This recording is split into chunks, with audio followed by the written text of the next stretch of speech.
মেধা ভিত্তিতে 93 ভাগ নিয়োগ, প্রজ্ঞাপন জারি, থাকছে না নারী, জেলা ও মুক্তিযোদ্ধা নাতি নাতনিদের কোটা। লন্ডন থেকে নাশকতার নির্দেশ দিচ্ছেন তারেক, টুকু, শিমুল সহ গ্রেপ্তারদের জিজ্ঞাসাবাদে মিলেছে চাঞ্চল্যকর তথ্য। বিদেশি হস্তক্ষেপ চেয়ে ডক্টর ইউনূসের বিবৃতি রাষ্ট্রবিরোধী বললেন পররাষ্ট্রমন্ত্রী, গুজবের বিরুদ্ধে অবস্থান নিতে দূতাবাসগুলোকে নির্দেশনা। রাতেই চালু হচ্ছে ব্রডব্যান্ড ইন্টারনেট, কাল খুলছে অফিস আদালত। অস্থিরতা কাটিয়ে স্বাভাবিক হচ্ছে জনজীবন, বেড়েছে যানবাহন ও কর্মব্যস্ততা।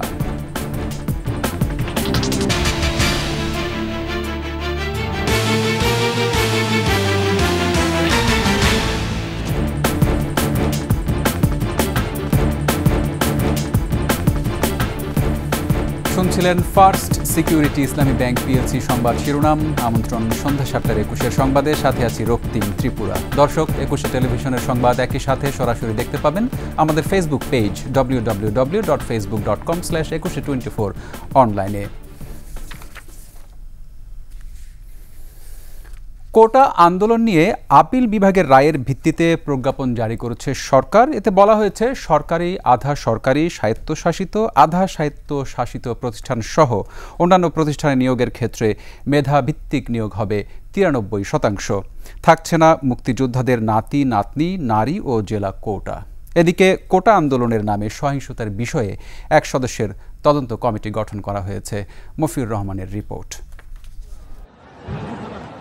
সরকারি চাকরিতে নিয়োগের ক্ষেত্রে কোটা বাতিল নিয়ে বেশ কয়েকদিন ধরে আন্দোলন করে আসছিল শিক্ষার্থীরা। 21 জুলাই কোটা সংশোধন করে রায় দেয় আদালত। প্রজ্ঞাপন অথবা এটা জারি করে কার্যকর করতে হবে। রায়ের প্রেক্ষিতে মঙ্গলবার প্রজ্ঞাপন জারি করে সরকার। প্রজ্ঞাপনের বিস্তারিত তুলে ধরতে আইনমন্ত্রীর গুলশানের বাসায় সংবাদ সম্মেলনের আয়োজন করা হয়। এতে উপস্থিত ছিলেন আইনমন্ত্রী, জনপ্রশাসন মন্ত্রী, শিক্ষামন্ত্রী এবং তথ্য ও সম্প্রচার প্রতিমন্ত্রী। প্রজ্ঞাপনের বিস্তারিত তুলে ধরেন আইনমন্ত্রী। নির্ধারিত কোটায় যোগ্য প্রার্থী পাওয়া না গেলে সংশ্লিষ্ট কোটার শূন্য পদ সমূহ সাধারণ মেধা তালিকা হইতে পূরণ করা হইবে। এখন থেকে সরকারি, আধা সরকারি, স্বায়ত্তশাসিত, আধা স্বায়ত্তশাসিত প্রতিষ্ঠান, স্বশাসিত এবং সাংবিধানিক কর্তৃপক্ষ এবং বিভিন্ন কর্পোরেশনের চাকরিতে কোটা আগের মতো থাকছে না। আমরা কোটা সংস্কারের যে রায় সর্বোচ্চ আপিল বিভাগ, সর্বোচ্চ আদালত আপিল বিভাগ দিয়েছে তা কিন্তু প্রতিপালন করেছি। আইনমন্ত্রী বলেন, নতুন সব নিয়োগ এই প্রজ্ঞাপনের ভিত্তিতেই হবে। আমি আপনাকে বলি, প্রজ্ঞাপনে পরিষ্কার বলা আছে, এ আদেশ অবিলম্বে কার্যকর হইবে। যে এই যে 31 তারিখে হবে সেটাও ওনাদের বিবেচনা করতে হবে এইটার আলোকে। মন্ত্রী জানান, সহিংসতার বিষয়ে এরই মধ্যে তদন্ত কমিটি গঠন করা হয়েছে। যে সহিংসতা হয়েছে তার জন্য একটা বিচার বিভাগীয় তদন্তের জন্য 1 সদস্য বিশিষ্ট একটা কমিটি করে দিয়েছি। মন্ত্রী বলেন, শিক্ষার্থীদের জন্য নিরাপদ পরিবেশ তৈরি হলেই সব শিক্ষা প্রতিষ্ঠান খুলে দেওয়া হবে। যত তাড়াতাড়ি শিক্ষার পরিবেশ ফিরিয়ে আনা যায় সেটার ব্যাপারে সচেষ্ট, এবং সেই জন্যই আপনারা আশা করতে পারেন যে শিক্ষা প্রতিষ্ঠান খুলে যাবে। আইনশৃঙ্খলা পরিস্থিতি স্বাভাবিক হলে কারফিউ তুলে নেওয়া হবে বলেও জানান মন্ত্রী। জনজীবনে যখন স্বস্তি আসবে আমরা অবশ্যই কারফিউ প্রত্যাহার করব। মফিউর রহমান, 21 টেলিভিশন, ঢাকা। দেশের বর্তমান পরিস্থিতিতে নিম্নবিত্ত, খেটে খাওয়া মানুষের পাশে দাঁড়াতে বিত্তবানদের আহ্বান জানিয়েছেন প্রধানমন্ত্রী শেখ হাসিনা। গণমাধ্যমে পাঠানো বিবৃতিতে তিনি বলেন, কোটা আন্দোলনকে কেন্দ্র করে সাম্প্রতিক ঘটনা এবং কর্মসূচিতে সারা দেশে সাধারণ মানুষের জীবন জীবিকা অচল হয়ে পড়ে। পাশাপাশি বিএনপি, জামাত, শিবির সংঘবদ্ধভাবে মেট্রো রেল, সেতু ভবন, বিটিভি সহ সরকারি বেসরকারি বিভিন্ন স্থাপনায় আগুন দেয় এবং তছনছ করে। এর ফলে নিম্নবিত্ত, খেটে খাওয়া মানুষের উপার্জনের স্বাভাবিক কার্যক্রম বিঘ্নিত হচ্ছে। এমন বাস্তবতায় আওয়ামী লীগ এবং সহযোগী সংগঠনের নেতাকর্মীদের করোনা মহামারীর সময়ের মতো ক্ষতিগ্রস্ত মানুষের সাহায্যে হাত বাড়াতে আহ্বান জানান আওয়ামী লীগ সভাপতি।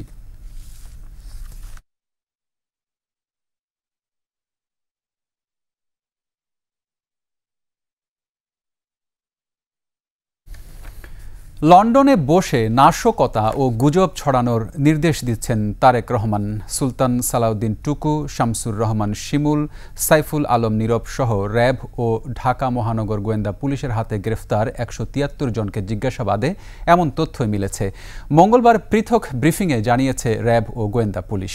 বিস্তারিত জানাচ্ছেন মোহাম্মদ কবির। সম্প্রতি ঢাকাসহ দেশ জুড়ে অগ্নিসন্ত্রাস সহ সহিংসতা চালায় দুর্বৃত্তরা। বিদেশ থেকে আসে নাশকতার নির্দেশ।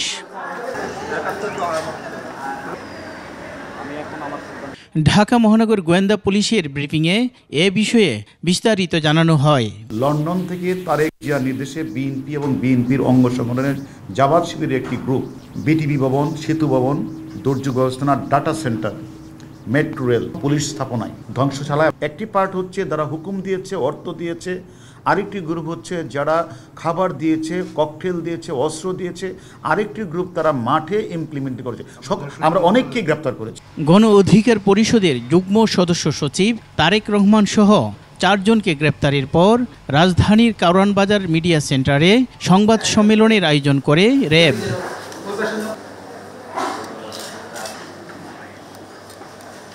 পরে র্যাব মহাপরিচালক ব্যারিস্টার হারুনুর রশিদ সাংবাদিকদের সাথে কথা বলেন।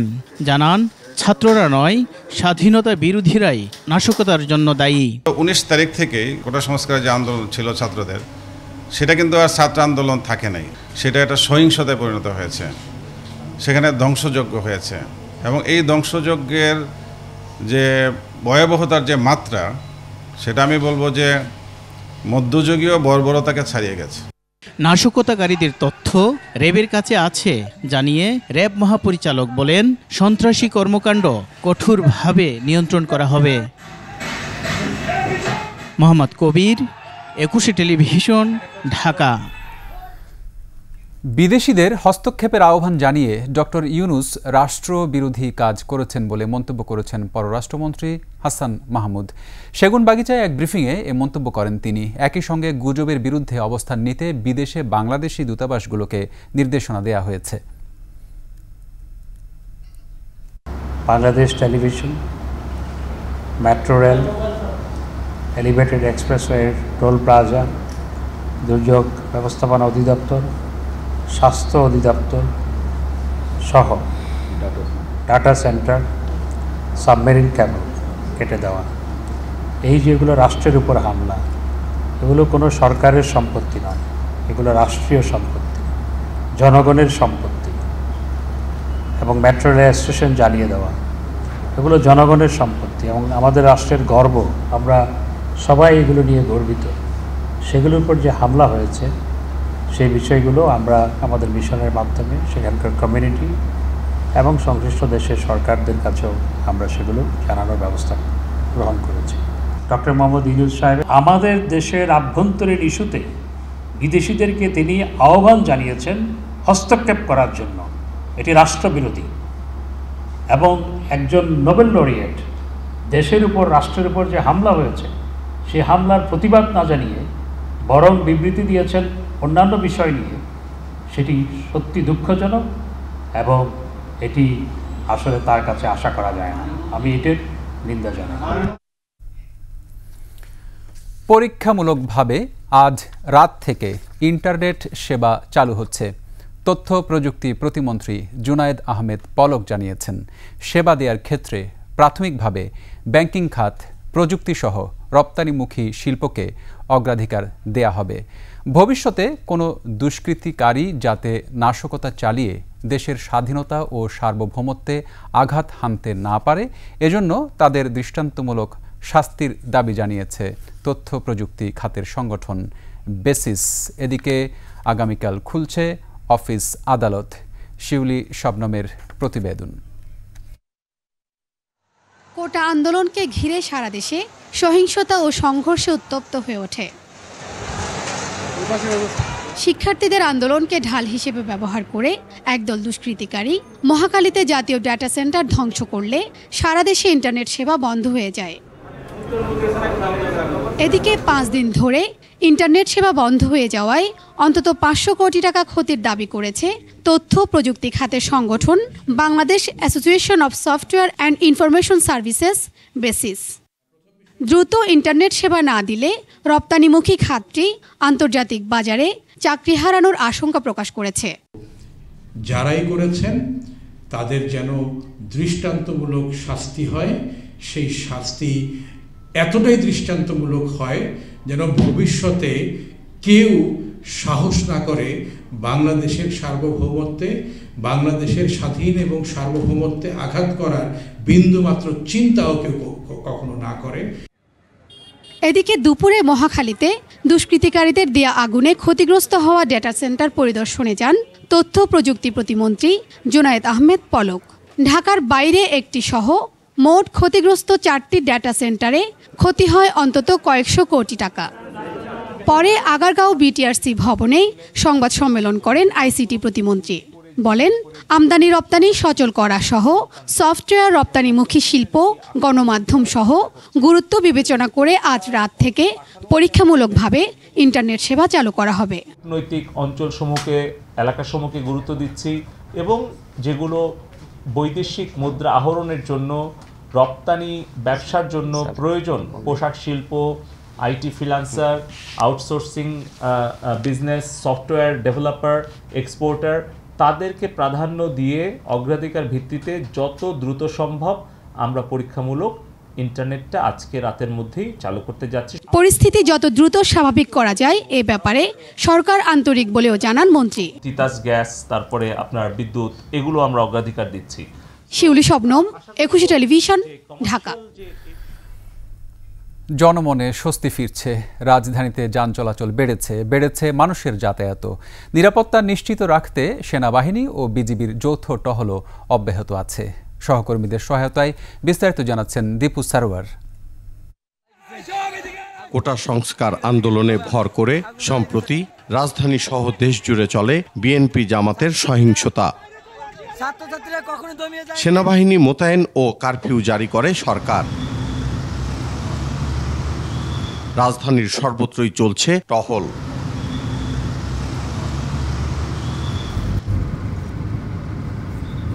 সেনাবাহিনীর সাথে বিজিবিও এসব টহলে অংশ নিচ্ছে।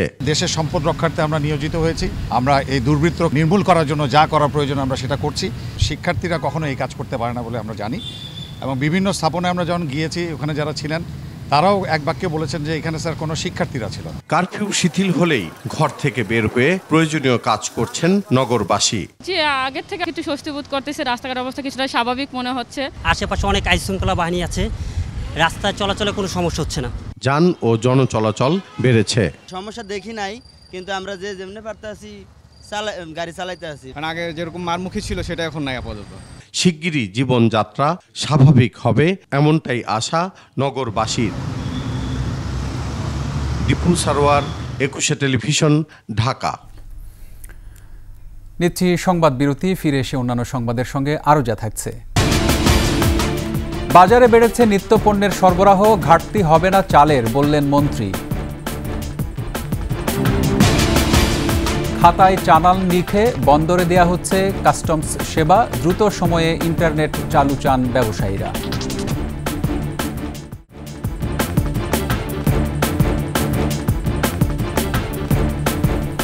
আমন্ত্রণ আবারও সন্ধ্যা 7:21 সংবাদে। প্রধানমন্ত্রী শেখ হাসিনার সঙ্গে দেখা করেছেন নরওয়ের রাষ্ট্রদূত ইসপেন রিক্টার সেভেনসন। দুপুরে প্রধানমন্ত্রীর কার্যালয়ে প্রধানমন্ত্রীর সাথে দেখা করেন নরওয়ের রাষ্ট্রদূত। এ সময় বাংলাদেশের সাথে নরওয়ের সুসম্পর্কের কথা উল্লেখ করে দেশের উন্নয়ন অগ্রযাত্রায় তারা পাশে থাকবে বলে আশা প্রকাশ করেন প্রধানমন্ত্রী। দুই দেশের পারস্পরিক সম্পর্ককে কিভাবে আরও বৃদ্ধি করা যায় সে বিষয়েও আলোচনা করেন তারা। এ সময় সরকারের ধারাবাহিকতায় বাংলাদেশের উন্নয়নের ভূয়সী প্রশংসা করেন রাষ্ট্রদূত সেভেনসন। প্রধানমন্ত্রীর বেসরকারি শিল্প ও বাণিজ্য উপদেষ্টা সালমান এফ রহমান, প্রধানমন্ত্রীর মুখ্য সচিব এবং প্রেস সচিব নাইমুল ইসলাম খান এ সময় উপস্থিত ছিলেন। সচল হয়েছে সড়ক মহাসড়ক, পণ্য পরিবহন পরিস্থিতি স্বাভাবিক হয়ে আসছে। বাজারে সরবরাহ বেড়েছে শাকসবজি সহ নিত্য পণ্যের। তবে রপ্তানিমুখী কলকারখানা পুরোদমে শুরু না হওয়ায় কাভার্ড ভ্যান চলাচল এখনও কিছুটা কম। মেহেদী হাসানের রিপোর্ট। গত কয়েকদিনের সহিংসতায় সবচেয়ে বেশি ক্ষতিগ্রস্ত হয়েছে পরিবহন খাত। সড়ক মহাসড়কে বহু গাড়িতে দেয়া হয়েছে আগুন, ফলে স্থবির হয়ে পড়েছিল পণ্য পরিবহন। তবে পরিস্থিতি এখন অনেকটাই স্বাভাবিক। পরিবহন শ্রমিকরা বলছেন, দেশের বিভিন্ন স্থান থেকে মালামাল নিয়ে রাজধানীতে আসতে সমস্যা হচ্ছে না। আক্কেলপুর থেকে আসার সময় সবার একটু সমস্যা হয়েছিল, তো জায়গাতে আসে দেখি গাড়ি ভাঙচুর চলতেছে। 3-4 ঘন্টা লেট করার পরে চলে আসছি আমরা। এবারে কোনো সমস্যা হয়নি রাস্তায়। এখন মোটামুটি স্বাভাবিক, গাড়ি নিয়ে বের হয়ে হসপিটালের মাল দেই। এমনি আপনার চেকপোস্টে চেক করে না, আদার্স অন্য কোনো সমস্যা দেখতেছি না। কারওয়ান বাজারের কাঁচামালের আড়তদাররাও বলছেন, পণ্যের সরবরাহ এখন স্বাভাবিক, দামও আগের তুলনায় কমে গেছে। যখন গাড়ি চলতো না, এমন দিন গেছে রাইতে 2টা, 3টা, 4টার দিকে গাড়ি এসে পৌঁছাইতো। এখন 10টা, 11টা, 12টার মধ্যে গাড়ি আমাদের হাতে পৌঁছে যায়। তো কাঁচামালের গাড়ি যদি আমরা ঠিকমতো সঠিক টাইমে হাতে না পাই, তখন তো মালগুলো নষ্ট হয়ে যায়। এখন আসতেছে মাল, 2 দিন বন্ধ ছিল, দাম বাইরে গেছিল, এখন গাড়ি আসতেছে, দাম কমে গেছে। তবে খুচরা ব্যবসায়ীরা এখনো বাড়তি দামের অভিযোগ করছেন এবং এজন্য দায়ী করছেন পাইকারি ব্যবসায়ীদের। 1 টাকা 4 টাকা কিনা লাগে, কিনলে ধরেন এই পেয়ারাকে তোমাকে 60 টাকা কিনা লাগে 80 টাকা। তো 80 টাকা চাইলে 100 টাকা ছেড়ে দেয় দূর, আর বাজারে আপনার নাই কাস্টমার। এই সকালতে বয়ে দিয়েছি, বাতের বসে অবস্থায় নেই। এদিকে সড়কে যান চলাচল অনেকটাই স্বাভাবিক হয়ে আসছে। চলছে যাত্রীবাহী বাসসহ পণ্যবাহী পিকআপ ভ্যান। তবে রপ্তানিমুখী শিল্প কারখানা এখনো পুরোদমে চালু হয়নি। এতে তেজগাঁওয়ের ট্রাক টার্মিনালে এখনো দাঁড়িয়ে আছে শত শত ট্রাক, কাভার্ড ভ্যান। পরিস্থিতি ভালো হলে আমরা গাড়ি আবার চালু করবো আর কি। এবং গার্মেন্টস শিল্প বন্ধ, এবং মাল নাই, গাড়ি কিভাবে চলবো? কলকারখানা বন্ধ থাকলে, আমাদের যদি মালই না থাকে, তাহলে আমরা গাড়ি কিভাবে চালাবো বলেন? আমার গাড়ি আমরা বন্ধ রাখছি, আমাদের নিরাপত্তা, গাড়ির নিরাপত্তা সব কিছু। মেল ব্যাটারি খুললে গাড়িও চলবো। আর আজ 2 দিন তো কাজ করে বই আসছিলাম জামে, গাড়ি গুড়ি ভাঙ্গি চুরি সব শেষ। যারা এগুলি দেশের মাঝে এত দুর্ভোগ্য চালাইছে, আমরা চাইতে তাদের বিচারক। ইন্টারনেট চালু না হলেও ম্যানুয়াল পদ্ধতিতে পণ্য ছাড় করছে কাস্টমস। এতে বন্দর দিয়ে আমদানি রপ্তানি কার্যক্রমও ফের শুরু হয়েছে। মেহেদী হাসান, 21 টেলিভিশন, ঢাকা। রাজধানীর বাজারে চালের কোনো সংকট নেই, দাম বাড়ারও কোনো কারণ নেই বলে জানালেন বাণিজ্য প্রতিমন্ত্রী আহসানুল ইসলাম টিটু। মোহাম্মদপুর চালের পাইকারি কৃষি মার্কেট পরিদর্শন শেষে তিনি বলেন, উত্তরাঞ্চল থেকে চাল সরবরাহ নিশ্চিতে প্রশাসনকে নির্দেশ দেওয়া হয়েছে। বিস্তারিত জানাচ্ছেন পার্থ সারথী। মোহাম্মদপুর চালের পাইকারি কৃষি মার্কেট পরিদর্শনে বাণিজ্য প্রতিমন্ত্রী। পরে তিনি বলেন, পাইকারি বাজারে চালের মজুত যথেষ্ট, দাম বাড়ার কোনো কারণ নেই। তিনি বলেন, নওগাঁ, চাঁপাইনবাবগঞ্জ, রাজশাহী, বগুড়া থেকে রাজধানীতে চালের সরবরাহ ঠিক রাখতে নেওয়া হয়েছে ব্যবস্থা। পর্যাপ্ত পরিমাণে চাল আছে, চালের কোনো সংকট নাই, এবং ওনাদের যেহেতু আগেই মালগুলা কিনা ছিল, দাম বাড়ানোরও কোনো সুযোগ নাই। কিছু কিছু জায়গায় প্রতিবন্ধকতা ছিল, আমরা বিভিন্ন ডিসিদের সাথে, চাঁপাইনবাবগঞ্জ, আমরা বগুড়া এবং নওগাঁর ডিসির সাথে কথা বলেছি এখনই।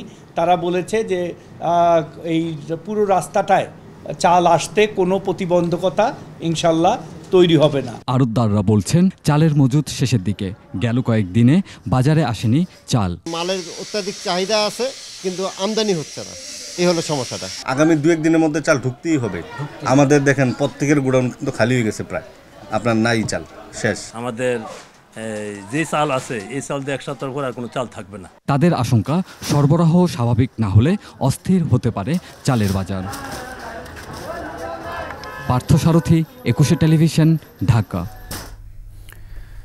ইন্টারনেট চালু না থাকায় লেজার বুক বা খাতায় চালান লিপিবদ্ধ করে বন্দরে কাস্টমস সেবা দেয়া হচ্ছে বলে জানিয়েছেন জাতীয় রাজস্ব বোর্ডের চেয়ারম্যান।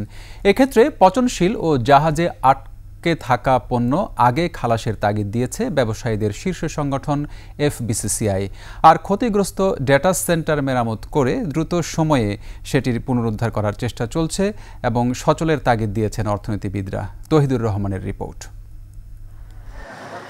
কোটাবিরোধী আন্দোলনকে সামনে রেখে সারা দেশে ধ্বংসযজ্ঞ চালিয়ে নৈরাজ্যকর পরিস্থিতি সৃষ্টি করে দুষ্কৃতিকারীরা, পুড়িয়ে দেয় ইন্টারনেট ডেটা সেন্টার। এতে চট্টগ্রাম বন্দর সহ দেশের সবকটি সমুদ্র ও স্থলবন্দরে ব্যাহত হয় কাস্টমস সেবা। বিপাকে পড়েন আমদানি রপ্তানির সাথে সংশ্লিষ্ট ব্যবসায়ীরা। এ অবস্থায় ইন্টারনেট ভিত্তিক ডিজিটাল সেবা চালু হওয়ার আগ পর্যন্ত সনাতন পদ্ধতি বা খাতায় চালান লিপিবদ্ধ করে পণ্য খালাসের দাবি ব্যবসায়ীদের। এবং যদি তারা পারে তাহলে যে সমস্ত জাহাজ চলে আসছে এগুলিকে ডাম্পিং করে মোটামুটি মালটা আনলোড করে, কারণ মাদার ভেসেলের ড্যামারেজ, আবার এই মাল যদি ডেলিভারি না হয় সেটা ড্যামারেজ, এবং এই কন্টেনারগুলি ড্যামারেজ, এগুলি যেন বাঁচার জন্য অন্ততপক্ষে ম্যানুয়ালি তারা এই কাজটা করে তারপর তো মালটা ডেলিভারি। প্রধানমন্ত্রী শেখ হাসিনার নির্দেশে ইতিমধ্যে লেজার বুক বা খাতায় হিসেব লিখে আমদানি রপ্তানির পণ্য ছাড় করা শুরু করে দিয়েছে জাতীয় রাজস্ব বোর্ডের কাস্টমস বিভাগ। আমরা রেডি আছি ম্যানুয়ালি দেওয়ার। এর মাঝে বলে দিয়েছি যদি ভিড় বেশি হয় তাহলে গভর্নমেন্ট প্রথম প্রায়োরিটি পাবে materials, food grains, medicine, baby food. ব্যবসা বাণিজ্যে গতি ফেরাতে দ্রুত সময়ে অনলাইন ব্যবস্থা ফিরিয়ে আনার তাগিদ দিয়েছেন অর্থনীতিবিদরা।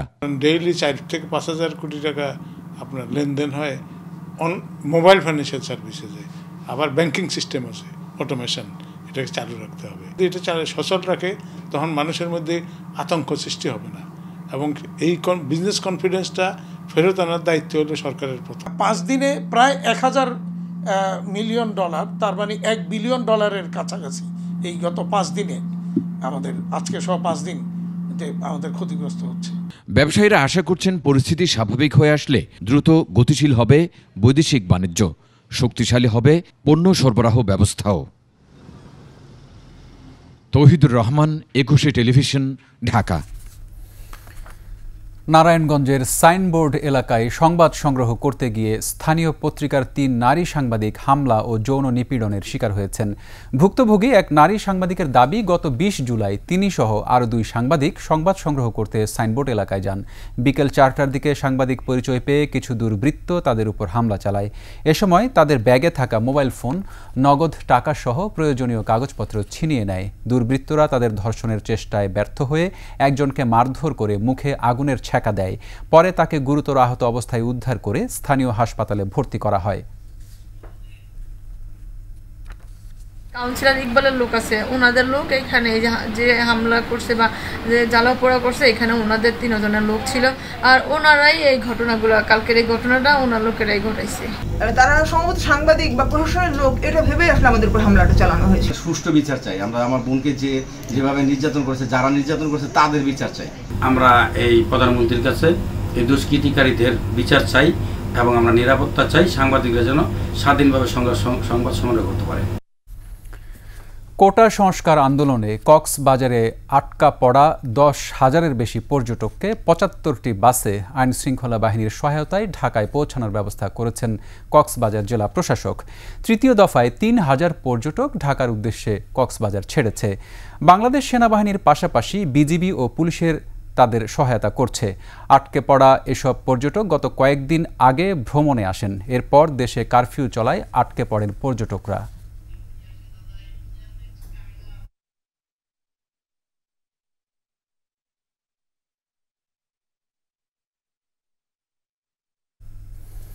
নিচ্ছি সংবাদ বিরতি, ফিরে এসে অন্যান্য সংবাদের সঙ্গে আরও যা থাকছে। নিষেধাজ্ঞা শেষ, মধ্যরাত থেকে ইলিশ আহরণে ছুটবেন জেলেরা, পল্লী জুড়ে উৎসবের আমেজ।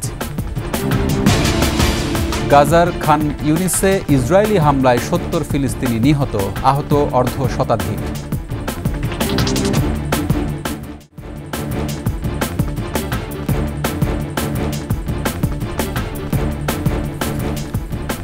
আমন্ত্রণ আবারও সন্ধ্যা 7:21 সংবাদে।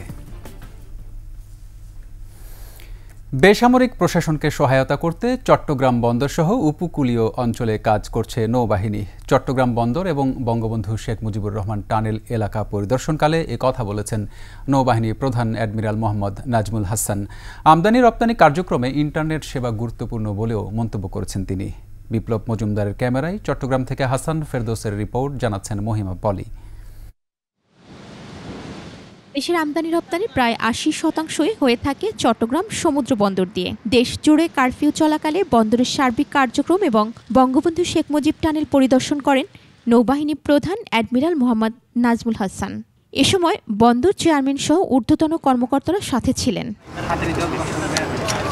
পরে সাংবাদিকদের তিনি জানান, শিগগিরই আইনশৃঙ্খলা পরিস্থিতির আরও উন্নতি হবে। দুর্বৃত্তদের ধ্বংসযজ্ঞ ঠেকাতে বেসামরিক প্রশাসনকে সহায়তা করছে নৌবাহিনী।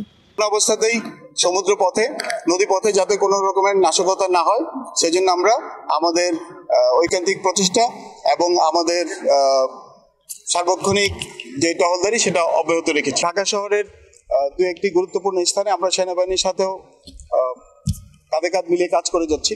নৌবাহিনী প্রধান আরও জানান, চট্টগ্রাম বন্দর ছাড়াও বিভিন্ন উপকূলীয় এলাকার গুরুত্বপূর্ণ স্থাপনার নিরাপত্তায় কাজ করছে নৌবাহিনী ও কোস্টগার্ড।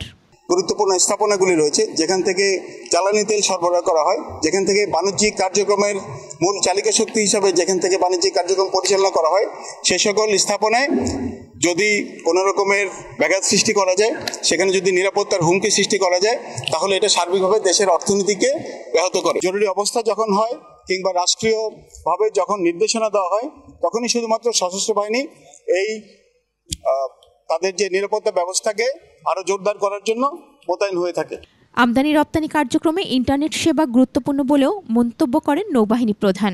এর আগে নৌবাহিনী প্রধান বঙ্গবন্ধু শেখ মুজিবুর রহমান টানেল পরিদর্শন করেন। মহিমা পলি, 21 টেলিভিশন।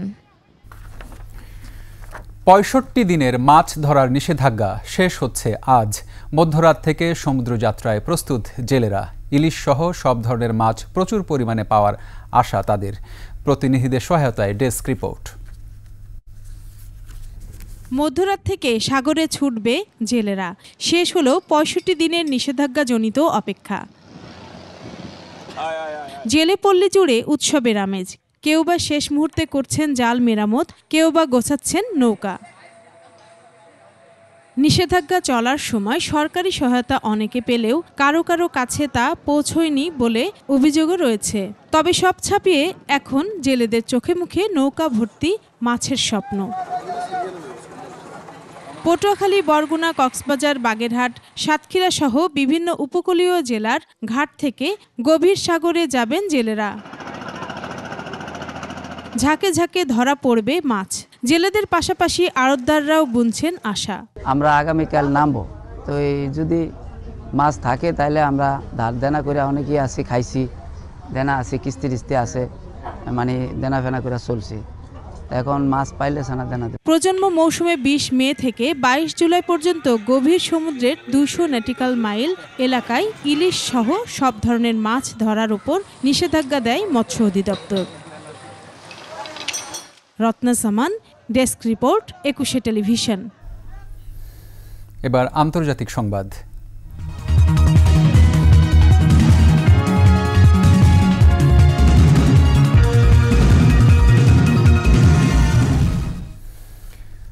গাজার দক্ষিণে নিরাপদ ঘোষিত খান ইউনিস শহরে ইসরায়েলি বাহিনীর হামলায় অন্তত 70 ফিলিস্তিনি নিহত হয়েছে। আহত হয়েছে আরও 2 শতাধিক। 15 লাখ বাস্তুচ্যুত ফিলিস্তিনিদের ওই শহরে হামাসের ঘাঁটি রয়েছে এমন দাবিতে বিমান হামলা চালায় ইসরায়েলি বাহিনী। একই সঙ্গে শহর ছাড়তে ফিলিস্তিনিদের নির্দেশনা দিয়েছে তারা। জানায় শিগগিরই শহরটির পূর্বাঞ্চলে বড় ধরনের অভিযান চালাবে। এ অবস্থায় আবারও নতুন আশ্রয়স্থল খুঁজছে বাস্তুচ্যুত ফিলিস্তিনিরা। চলতি বছরের শুরুর দিকে হামাস নির্মূলে খান ইউনিসে অভিযান চালায় এবং পরে সমাপ্ত ঘোষণা করে ইসরায়েলি বাহিনী। এখন আবার হামাস সংগঠিত হচ্ছে এমন দাবি তুলে অভিযান শুরু করেছে তারা। এদিকে যুদ্ধবিরতি নিয়ে আলোচনা করতে যুক্তরাষ্ট্র সফর করছেন ইসরায়েলের প্রধানমন্ত্রী নেতানিয়াহু। শেষ করছি সন্ধ্যা 7টার 21 সংবাদ। যাবার আগে ফার্স্ট সিকিউরিটি ইসলামী ব্যাংক পিএলসি সংবাদ শিরোনামগুলো আরও একবার। মেধা ভিত্তিতে 93 ভাগ নিয়োগ, প্রজ্ঞাপন জারি। থাকছে না নারী, জেলা ও মুক্তিযোদ্ধা নাতি নাতনিদের কোটা। লন্ডন থেকে নাশকতার নির্দেশ দিচ্ছেন তারেক। টুকু, শিমুল সহ গ্রেপ্তারদের জিজ্ঞাসাবাদে মিলেছে চাঞ্চল্যকর তথ্য। বিদেশি হস্তক্ষেপ চেয়ে ডক্টর ইউনূসের বিবৃতি রাষ্ট্রবিরোধী, বললেন পররাষ্ট্রমন্ত্রী। গুজবের বিরুদ্ধে অবস্থান নিতে দূতাবাসগুলোকে নির্দেশনা।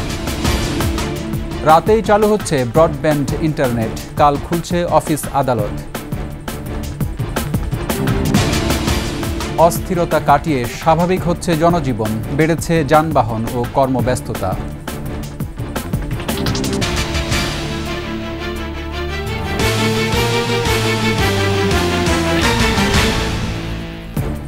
সর্বশেষ সংবাদ জানতে ডায়াল করুন 2021 নম্বরে আর ভিজিট করুন 21-tv.com ওয়েবসাইটে। এছাড়া ফেসবুকে ভিজিট করতে পারেন www.facebook.com/2124 অনলাইনে। এতক্ষণ সঙ্গে থাকার জন্য ধন্যবাদ।